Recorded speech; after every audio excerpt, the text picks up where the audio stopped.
Hari ini, Dewan Perdamaian mencapai kesepakatan bersejarah untuk perlucutan senjata total Hamas dan semua kelompok bersenjata lainnya di Gaza. Ini adalah langkah monumental menuju perdamaian dan keamanan yang abadi. Tapi apa yang dikatakan Hamas? Saksikan ini.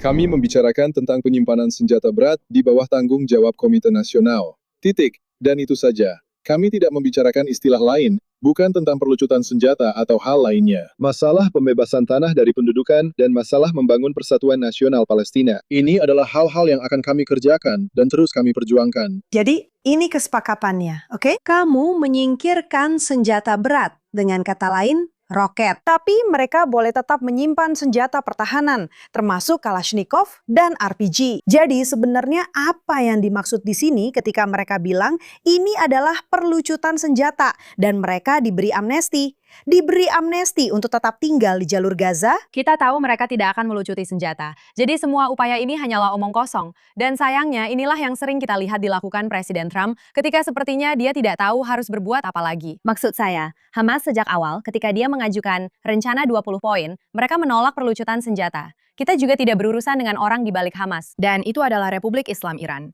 Sekarang, saya tahu kita juga agak bolak-balik soal itu, tapi intinya sama saja. Maksud saya setidaknya untuk saat ini, dari apa yang kita ketahui sekarang, Presiden Trump tidak mengambil langkah untuk meminta pertanggungjawaban mereka, dan komunitas internasional juga tidak. Dan kita tahu itu adalah kepala ular.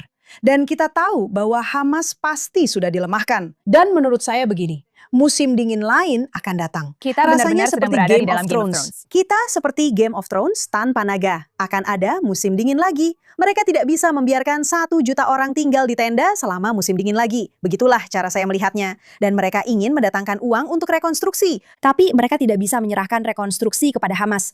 Jadi mereka harus berpura-pura demi pencitraan bahwa Hamas sudah tidak berkuasa lagi.